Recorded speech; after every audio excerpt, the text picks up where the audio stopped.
I think Kelton Hatch was probably out late last night because he took the wife to dinner for Valentine's Day.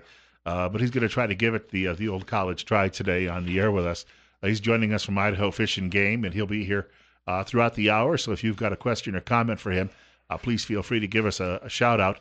We're at 28 right now. Looks like we're going to be, warm stretch through the weekend, and then things cool off a bit next week, which probably in some respects is good for runoff and the like. Because Kelton, you can't go fishing if the water's running too fast. No, you can't. And if it's running too fast, one thing this year it's kind of makes you a little bit nervous is we didn't get as much snowpack, and I think we've got pretty good carryover from last year. But I don't think we're going to have the same impacts on our fisheries as typical because there's just not as much snow to Sure. melt, and so we shouldn't have. I mean, last year until June, the water was muddy and dirty, and high flows, and fishing just never really picked up until really a lot later. And right now, we're having some great fishing opportunity for folks already. I wanted to point out if you've got a question or comment for Kelton, remember the number 208 736 0300, 208 736 0300.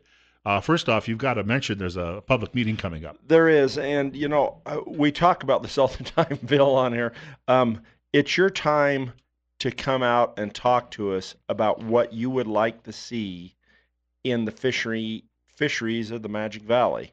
If there's something that's working well, we would like to know. If there's something that you would like to see changed or some different type of opportunity you would like to see out there, it's time for you to come and talk to us. We've got two meetings that are coming up. We've got one on February 21st at the Jerome Regional Office. What we're looking for is we're doing two things. We've got the 5-year management plan for fisheries, as well as the regulation changes, because we're going to be redoing the regulations this year. So we're going to have it open to folks to come by from 1 to 8 p.m. February 21st. And then the next evening, we're going to be at Blaine County Community Campus from 5 to 9 on February 22nd. And so if there's any issues you'd like to see changed, anything you like, anything, I mean, it's your turn to voice your opinion on things. If you can't make one of those meetings, we're going to have some opportunity online. We've been putting this stuff on our Facebook, and so if you're not, you can friend us on Facebook at Fish and Game Magic Valley. You can go online at our website at fishandgame.idaho.gov. We've got lots of options, or give us a call at 208-324-4359. Talk to Doug McGargle. Get that information in that you would like so that we can get all this information. It's kind of this is a long system that we're working on here, Bill, because what we're going to do is we're having these meetings to get some ideas what people would like to see changed. Then we're going to take all these ideas and kind of push them together and figure out what the real meaning or the changes that we can do, and then we're going to come back with the ideas that we get from this meeting and talk to the public again and try to get something ironed out. Well, that's one thing we should point out too, because I know occasionally we get some calls from people and they're upset about something, or they've got they feel they haven't gotten the question answered in the past. But Fish and Game, we're not going to besmirch any department around the state, any office, but Fish and Game, because it has such a close relationship with the people who do the hunting and fishing, and so many of you are hunting, you're hunters and fishermen too. Because of that, that input is very valuable, and people don't realize a lot of that input actually helps dictate or create policy. Oh, it does. I mean, and people go, oh, we come in and we talk and we never see any change. It may not change exactly the way you see it in your mind. It may not go that direction unless there's a whole bunch of you that come in together and that's the direction and we can work it out. The thing is, you got to realize we get a lot of comments. Well, sometimes we get a lot of comments. That's the frustrating part about this is because I'll get phone call. We get a few phone calls here, about short bass or about fishing regs or the number of people that are on this reservoir, or why do we have this bag limit? Why do we have 6 rainbows on this lake? Why don't we drop it to 2 or 4 or 3? But then when we have these public meetings for the season setting, nobody shows up.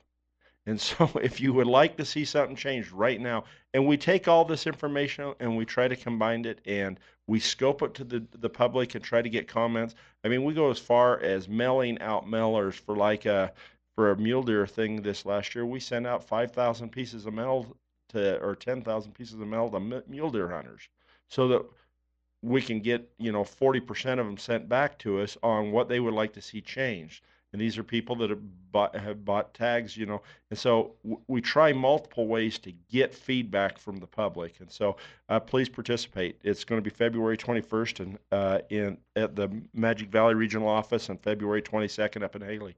We touched just briefly at the beginning on fishing, but there's quite a bit of news going on there. Well, there is. There's just a lot of going on. Salmon Falls Creek Reservoir. I was talking to a guy the other day, and he says, I've always wanted to catch walleye every month of the year. He says, well, this year I got to do that. The walleye fishing was actually pretty good in actually December and January this year out at Salmon Falls. Magic Reservoir has been fishing quite well. You don't want to go on the ice. It's kind of getting a little bit doggy, but there's some open bays and stuff like that. And the fishing's going to pick up early. One thing to remember is Oster Ponds, they open on March 1st. And so, we always talk about Oster Ponds opening on March 1st. It's kind of when I was a kid, we used to have the big Memorial Day weekend, a fishing event because fishing had been closed all winter. Well, a lot of our reservoirs, because of comments from sportsmen, we keep them open year round. And so this is actually our real big opener for us. We actually have people showing up at, midnight, March 1st to go fish Riley Ponds and Oster Ponds down there. And so it's kind of a fun event. So I just want to remind people, none of the Riley Ponds out on the waterfowl nesting area are open until July. But the main Riley Pond and all the Oster Ponds opens on March 1st. And so come down and get a line wet. And we've stocked these ponds twice a week. Lots of good fishing in them. Good opportunity for anybody that would like to catch a fish and new fishermen and go down and have some fun. And that's down in Hagerman at our state fish hatchery. And we wanted. I've been there. I visited one time. Did you catch any fish? No, but I did the tour walking around and cool. Saw the picnic area. I guess you call it a picnic area. Yeah, we got a little picnic area and we've got, some tables. It's a nice place to go just to kind of hang out. There are lots of birding trails. I mean, over the course of a year, a person can see over 140 different species of birds down at the WMA, the Wildlife Management Area that is around the Oster Ponds. It's, at our state fish hatchery. It's really a cool little piece of ground. And we've got a fish show pond down there with sturgeon and, tiger muskies. Joe Chapman's managed the place for several years.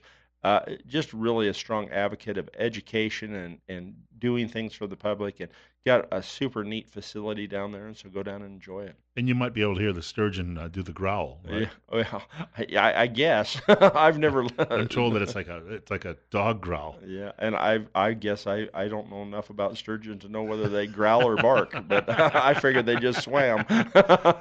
They can. And the thing is that we think about sturgeon as being large, but because we're not really in the depths of the rivers near the ocean, we don't get the 15-footers generally. Well, no, but we get some 8-footers in our systems here, and so 8 even up into the 9-foot range. We've got one over in our regional office that was caught that's a little over 9 foot. A boat store in downtown Twin had it in it, and after they closed, they donated it to us. And it's not a super great mount anymore because it was mounted so many years ago, and it's illegal to keep and catch and capture sturgeon in the state of Idaho anymore. But they're huge animals. It's pretty huge fish. It's pretty cool. Yeah, I think that they probably, when they're going somewhere in the water, nothing gets in their way. Yeah, just keep on trucking, other than a dam. Yes, that's true. That would be sort of a barrier. We also wanted to mention, since we're talking about large creatures, controlled bear hunt. Yeah, we've got some controlled things going on right now. Today is the last day. Today's the 15th, correct? Yeah. It's today's the last day to apply for units 22 and 32 controlled bear tags. Those are the only controlled bear hunts that we have in Idaho. and a lot of people from this area put in for it. And so today's your last day to get your application in. Those are over on the Oregon-Idaho border, those units. The end of this month is the last day to apply for turkey tags. Um, People like putting in for these South Hills. There's some controlled tags there. There's some other controlled hunts across the state. So you've got till the end of the month. I guess the thing that's kind of interesting, most everything's closed right now, Bill. I mean, the first of the month, upland game birds closed, waterfowl closed just a little bit before that. Bobcat season closes tomorrow. You've got 10 days to check any bobcats in if you harvested one this year from the closing date of the season. So you've got to get those checked. But we're already starting to talk about next year with the controlled bear hunts. We'll have draws coming out, and April 15th will be the general bear season, and turkey seasons will all kick off, and we're at her again. Kind of exciting. Well, interesting. The other day I saw on a story out of Montana where our neighbors there, they'd been planning on a grizzly hunt, but now they may delay that while they look into it a little bit more. Since we don't have a lot of those in southern Idaho, they're mainly up in the panhandle. Those are issues we're not going to be dealing with for a while. We're actually working on that on the greater Yellowstone area right now for grizzly hunting, and I don't know exactly where all that is because of the population over there. It'll be Idaho, Montana, and Wyoming that are actually in the process of looking at grizzly seasons as grizzlies are delisted. I figure it'll fall out similar to what things happened with the wolves. We started with a real conservative season, and I think we'll probably stay that way just because of productivity on bears. But our job as department employees is to preserve, protect, and perpetuate wildlife in Idaho. And any when we get above when we have any excess or the possibilities of other animals, we provide those for the sportsmen of Idaho. And it's pretty cool to see the recovery on these grizzly bears. We've been working on this for probably 10 years to get to this point, to get the hunting season going again. And the first year I lived in Montana, in like 1990, there was a grizzly hunt up there. There was and I think they closed it in 92 or something like that. And it's cool to see things have come back around to where we can have a hunting season again on them. The most memorable quote since I started doing this job was from you, and I think that quote happened to be along the lines of, the grizz is the only animal that will hunt you back. Well, yeah. Well, they could. I guess if I don't think they actually look for you for that, because I think they cue in on other critters, but they are a big predatorial animal. Yeah, big is the operative word. We've got more coming up with Kelton Hatch from Idaho Fish and Game in just a couple of minutes. You're listening to News Radio 1310 KLIX and newsradio1310.com. We're up to 31. Bill Colley with you as well this morning. Our studio guest is Kelton Hatch. He's joining us this morning on News Radio 1310 KLIX and newsradio1310.com. Bill Colley with you as well. And just very quickly, I've got a quick announcement. I've been telling you that you should always be prepared when it comes to keeping your home in ship shape, and that includes, if nothing else, a backup source of power or a source of power that can help reduce your other costs. One of those would be solar. And I've been telling you about Even Green Technology, or known as EGT Solar, Idaho's largest solar installer. And they'd like to remind you, because a lot of you people, I've already gotten my tax returns back, but a lot of you are thinking about filing. Here's something you should know. You can get an IRS tax credit if you do this, and it'll save you 30% of the total project cost. If you'd like to know more, call 208-293-9191, 208-293-9191, or go to the website evengreentechnology.com. And you can actually see some reviews of some satisfied customers there. Do want to point out, if you'd like to reach Kelton Hatch from Idaho Fish and Game while he's in studio this morning with us on the air, the telephone number 208-736-0300. We want to get to the topic of antler shed in just a moment, but we've got a caller looking to touch base with us right now. Caller, you're up next. You're on the air on KLIX. Yeah, a question for Kelton.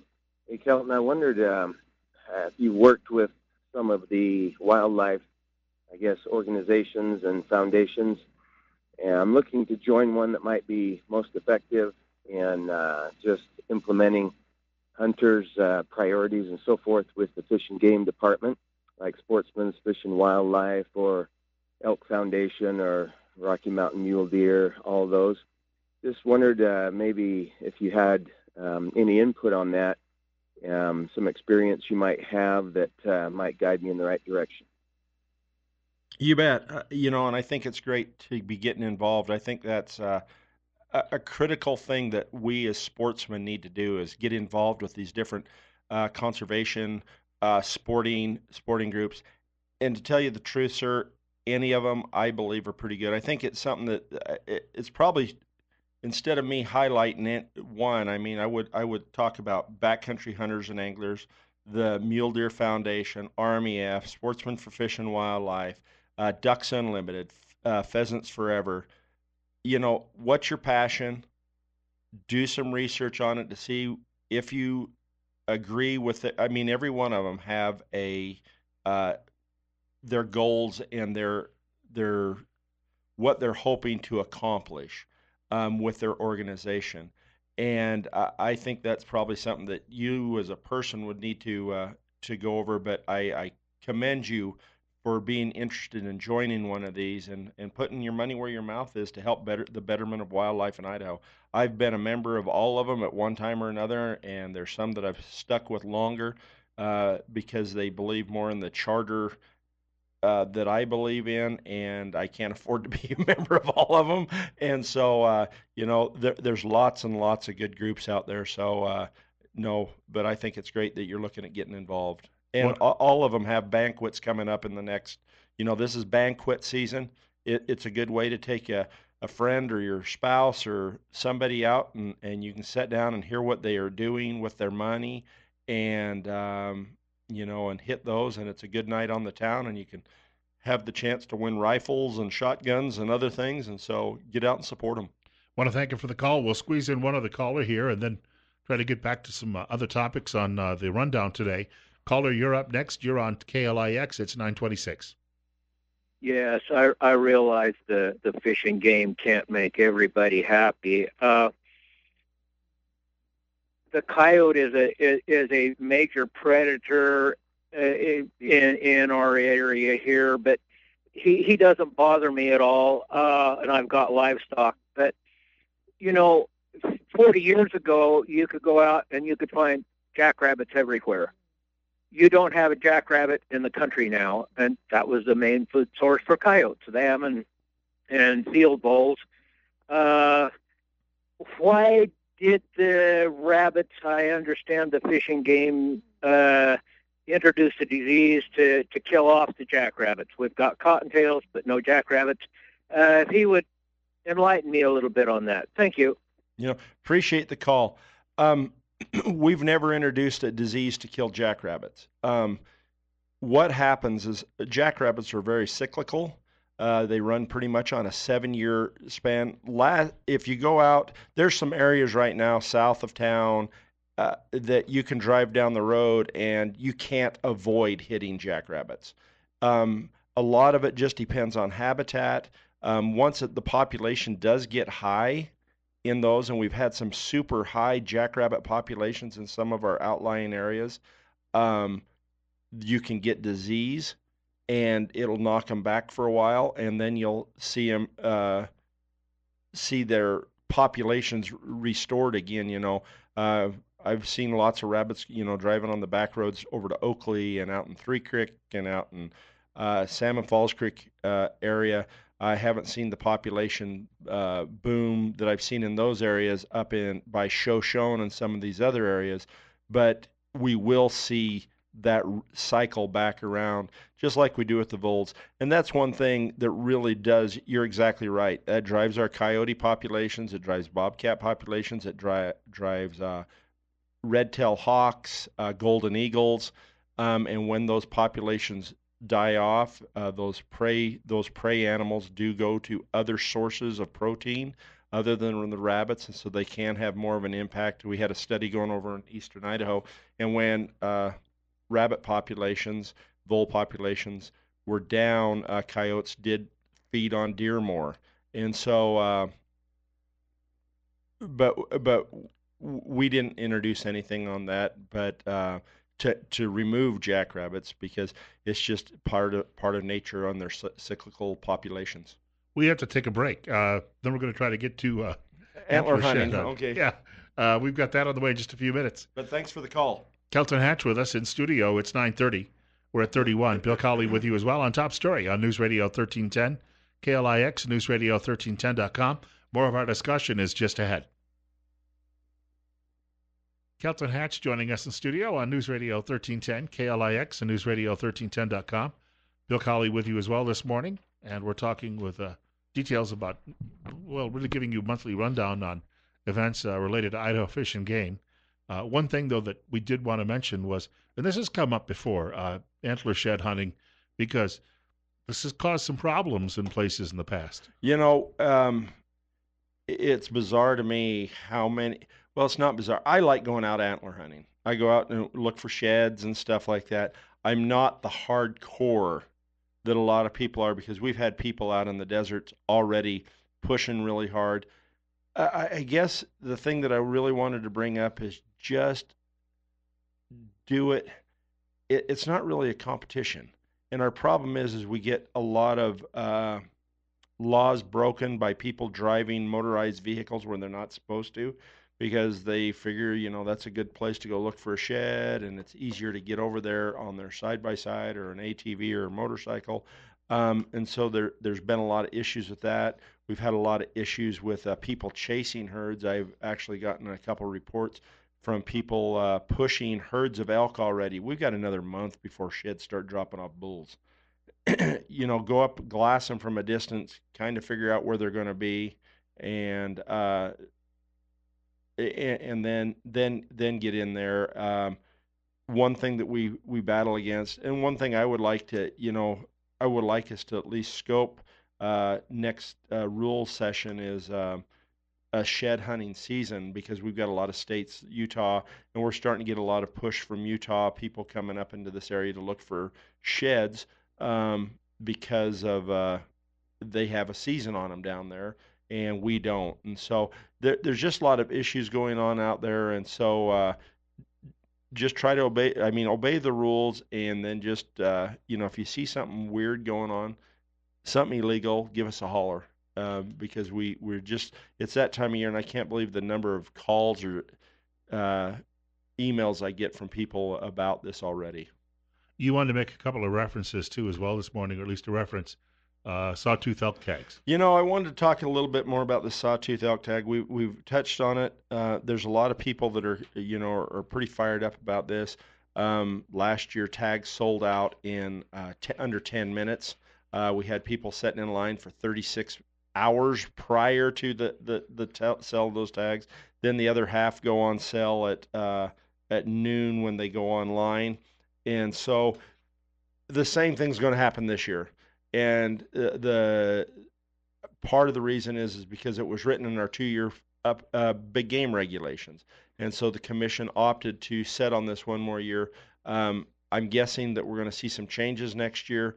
It's just one of those things to put in the back of your mind when we talk about big game season setting meetings and you'd like to see something changed. If you want to see that go to a controlled hunt, come in and make a comment on it so that we can get that information down and start gathering that. But what's going to happen is on June 12th or July 12th at 10 a.m.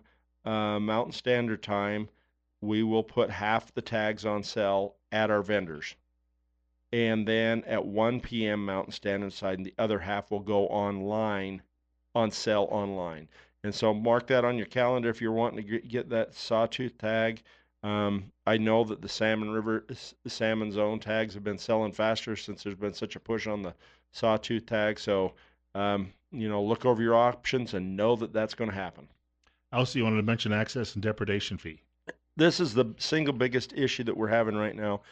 And this was poorly, I don't know how we could have changed it. We came out with a price lock fee increase. Price lock on your hunting and fishing licenses. So if you buy a hunting and fishing license last year, this year, that hunting and fishing license will cost you exactly the same amount.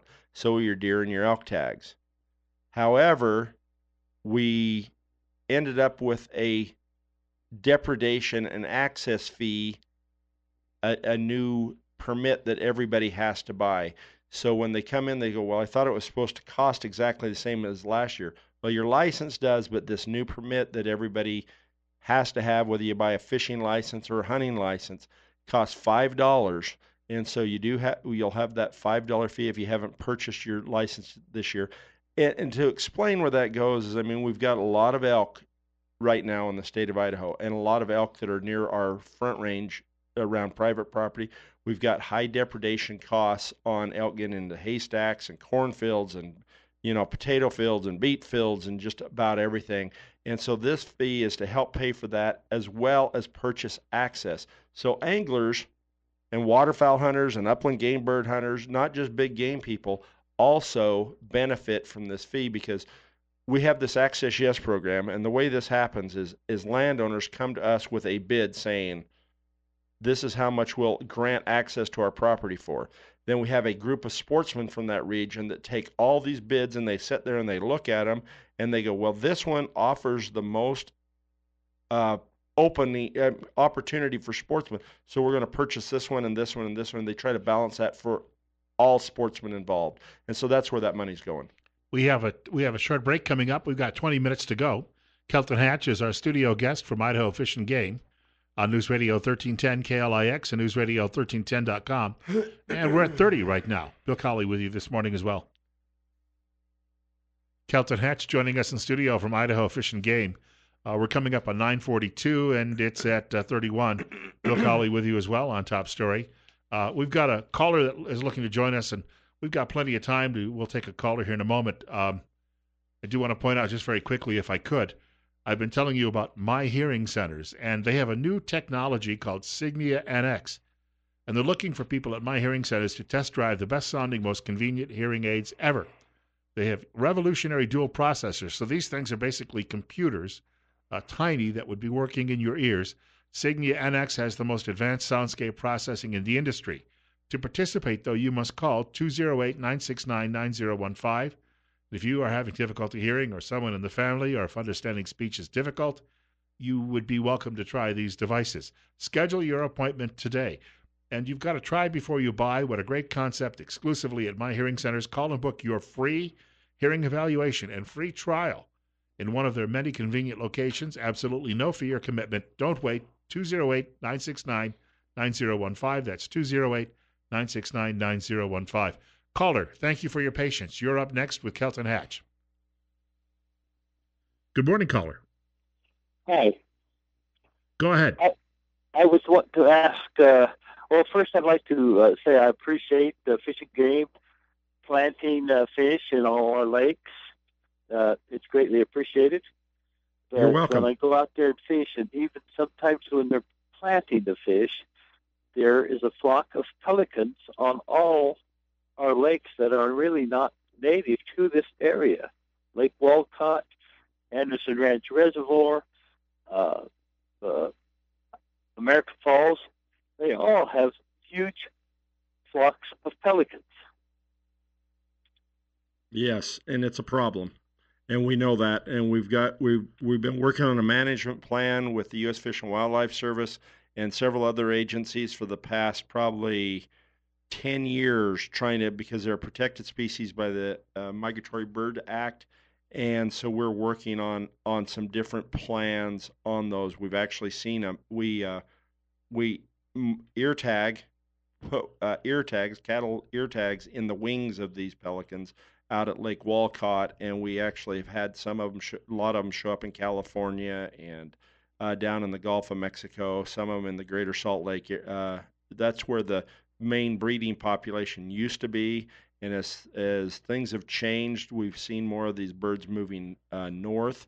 And yes, it's one of those things that we've got guys that are stressing about this every day.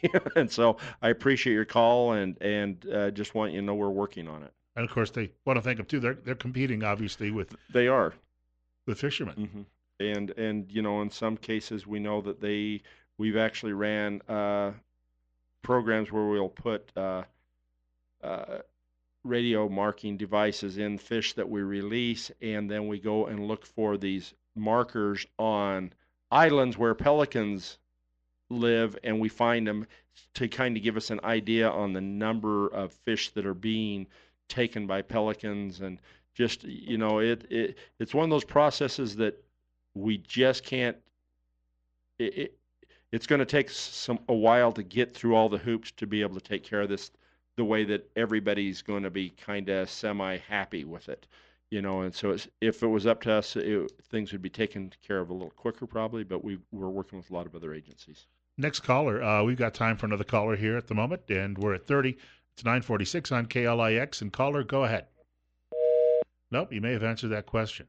All right, well, this is a big topic you wanted to talk about, and we've got to get this in before the end of the program. Trophy application increases. Well, and this is one of those other things that kind of fell through the hoops on this price lock type deal that we were sitting here going, well, we've got a price lock. Well, last year we'd come up with this plan to drop. So if people applied for moose, sheep, or goat, right now you have to pay, you purchase the tag and you pay an application fee, which was $6.50, and then the price of the tag, which is $166.75. So when you applied, you paid all of that, and then the state would write, if you didn't draw, they would write you a check and send it back to you. Well, they came up with a plan saying we're going to drop you having to purchase the tag, pay for the tag price, and so we're going to increase the application fee to $16.75. Well, that passed legislation and went through, and then at our last commission meeting we had in Jerome, they says, well, there's a lot of comments from sportsmen saying if we don't have people pay for their tag up front, we're going to have people that don't pick up the tags, and we're going to have lots and lots more people. Our drawing odds are going to go really bad. Well, the commission discussed it and says, yeah, we agree with you. And so now we had that other deal pass through legislation on the $16.75 for our application fee, and the tag stayed the same if you purchased a tag last year. I mean, if you purchased a hunting license last year. So this year, when people apply for moose, sheep, or goat, the price has gone up roughly $10. So it's going to be $183.50. If you, for the price lock, folks, if you didn't purchase a hunting license or fishing license last year and you apply for trophy species, it's going to be $216.50 because of the fee. The price lock was a 20% increase on tags. And plus you've got your increase on your hunting license, and then non-residents, instead of the amount that they were paying for their application fee, will be $41.75 plus the cost of the tag. And so just wanted people to have that heads up before you show up and you go, what's going on? This is $10 more than last year. I thought we had price lock. Well, this is how this happened. And so I just wanted to get that out there ahead of the game so people weren't wondering what was going on. And a lot of people may think, well, I'm not affected, obviously, by the out-of-state, but if you've got friends or relatives who come in and do this with you. Yeah. Well, and they apply, and the ones that it's going to hit, because we got a lot of non-residents that don't buy a hunting license every year, and if they didn't buy one last year, it's going to be an increase in their hunting license by 20%. Well, I guess it didn't hit. I can't remember exactly. I'm going to have to look that one up. But this increase did go up $41.75, and so, but it's just. I just wanted folks to know. But we have to point out, because this comes up frequently, and you can't say it enough, that Idaho Fish and Game, there's no budget line created by the state of Idaho. You're completely funded by all of this. We are. This is the funding that pays for, sportsmen. Idaho Wildlife are taken care of on the backs of hunters and anglers. They buy hunting and fishing licenses. We're a dedicated fund agency, so we get money from hunting and fishing licenses, and then we get an excise tax from the Pittman Roberts and Dingle Johnson funds, which are funds that are taxed on hunting equipment like rifles and archery equipment and bullets and fishing equipment. And so hunters and anglers pay for the wildlife in Idaho. I bring that up because yesterday there was a survey released that said, and I read through it, that Idaho is number 3 in the country for outdoor activity. Now, part of that is skiing and biking trails and and maybe boating, but most of that, I'm going to guess, is hunting and fishing. There's a chunk of it that's a hunting and fishing, and we bring over a billion a year in the state's economy. I can't remember. I think it was 1.5. I know there for a while it was over 2, uh, but it is a huge boost to Idaho's economy, the opportunities that we have in the field. One thing I just recalled, they do have the wildlife checkoff on your tax return. Yes. Yes. So if you're a non-hunter, or a hunter and you want to add, throw a little bit in there, you can check that off too. But that you pointed out how big it is, because so many people come here from other places to do these things. They stay in hotels, they eat in restaurants. That's a huge, just you think about Buell. I mean, the trout fishing, what a huge part of that is for their local economy. But in order to manage everything, these resources that we have, you have to have fees. And so people have to understand how this is all related. You bet. Yeah, it's always amazing to me when I go down and I'm talking to sportsmen, the number of people from Montana, Wyoming, California, Oregon, Washington, Utah are coming here to bird hunt, duck hunt, big game hunt, just coming here because we're 68% public land and we have opportunity. And so it's one of those things that it does bring a lot to the state's economy, and it's neat to be in the Magic Valley because I grew up over in eastern Idaho, and I think we have a good resource over there, and I think we have an amazing resource here in the Magic Valley. And I mean, where can you go from desert canyons to high alpine slopes and high mountain lakes other than the Magic Valley between Sun Valley and the Nevada border? What a change in habitat and the different types of wildlife, and just a lot of opportunity here. And again, we wanted to mention too, a part of that resource management is really just keeping track of things that happen, even sometimes illegally. And we had a big, I guess, a bird kill off not long ago, and things like that come up.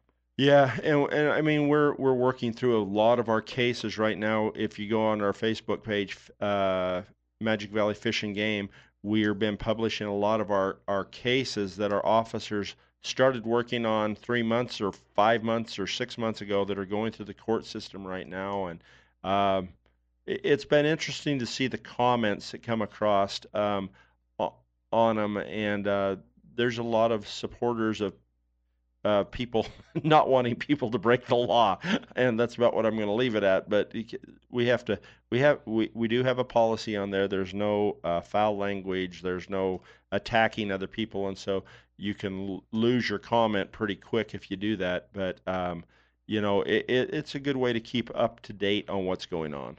Speaking of foul language, a different type of foul. You're looking for comments on waterfowl season. We are, you duck hunters, and waterfowl hunters. Things are getting over. We've got a late season goose hunt coming up here. But we are also setting waterfowl seasons mid-March, and so mark your calendars. Go onto our web page or watch Facebook again, and we'll have it. We're going to have an online survey for sportsmen to see what they would like to see our waterfowl seasons look like.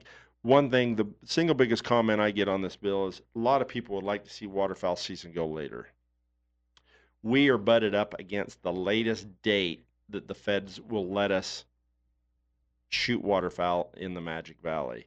So we can't take it any later, but if there's something else you'd like to see changed, or maybe, we've had some comments that people up in Blaine County would like all of Blaine County or some of the Camas Prairie or some of these other areas changed to a different zone where the season opened earlier or closed later. Or, if you got areas like that, we're looking for that type of input. U.S. Fish and Wildlife Service pretty much gives us the number of waterfowl according to the number that they're finding on nest sites that we can harvest, but we're in charge of setting season dates in here, and that's what we'll be looking for in mid-March. We have a caller looking to join us. It's 9:54, and caller, you're up next. You're on News Radio 1310 KLIX. Go ahead. Good morning. Love it when you're on, Kelton. It's always great to hear what you're talking about. Well, thanks. We're really lucky here. I've lived in other states, and whatever you guys charge for us to hunt and fish, worth a lot more because I've moved to other states and the access and it's just horrible. But I wanted to share a bright little story. I didn't go deer hunting this year, but I went and helped a friend get a moose. But I went into the market where they cut the meat, and somebody hadn't picked up their deer, so that was the cheapest deer I ever got, $50, never shot a shell. Thanks, guys. Oh, that is a good comment. Yeah, that is, and that's interesting. Yeah, I'm sure that the butcher just says, "Yeah, you pay the processing fee, and it's been here, and here you go." You know, we talked off air about something earlier, and got to mention it very quickly. We've had a lot of lions that have been in the region, and hey, there may not be more of them, but there are more people, so we're getting more issues. And you just get animals get used to certain things, and I mean, whenever you have a bulging elk herd like we have in the Wood River Valley right now, we're higher than we can recall on elk numbers, and then you get a mild winter like this, and those mountain lions are used to coming into the valley to hunt deer and elk and things like that, and now they're at 8,000 foot because there's zero snow in the valley almost. And those animals still follow those riparian corridors and stuff like that. And it's been interesting. We've had, for those that aren't familiar with this, we've removed 3 mountain lions that have killed dogs, goats, and more dogs in the Wood River Valley. And then we had one that was hit on the road by a car. So there was 4 mountain lions this year that were killed in the Wood River Valley.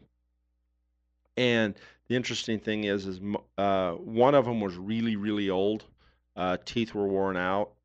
A couple of them were really, really young. One got on the airport. We couldn't get it off the airstrip. And so we ended up, just for human safety, their airplane had to stop and was circling while we were trying to take care of this. And it ran across the runway a few times. And that's not good when you're landing an airplane and you hit a wild animal. And so, that's one thing. We live in an area, I mean, you're on the Snake River Canyon, you're on Rock Creek Canyon, any of these are wildlife corridors, just like the Big Wood and the Little River and Silver Creek up in Sun Valley. And deer and elk and predators follow these corridors because there's game animals there. And so you have to be aware of your surroundings. Don't feed your pets outside at night. If you do, you're going to get skunk coming in, you're going to get raccoons coming in, you're going to get fox, and that's anywhere in Twin Falls, and so, and when you have different things like that going on, so just be aware of your surroundings and live your life as, we got wildlife around us. Yep. I saw a coyote a couple of weeks ago run across the street early one morning he came out by Canyon Crest and ran into the field by Cash and Carry, so they're there. Yeah, yeah. Well, if there's food, they're going to be there. They don't have a fridge at home. They have to go hunt it. We'll see Kelton Hatch again in just a few weeks. From Idaho Fish and Game, we're at 9:58. News is coming up next, followed by the Rush Limbaugh program on News Radio 1310, KLIX, and NewsRadio1310.com. Firearms Talk tomorrow, Friday, between 9 and 10 o'clock. And God willing, the creek don't rise, I'll be allowed to come back all over again myself.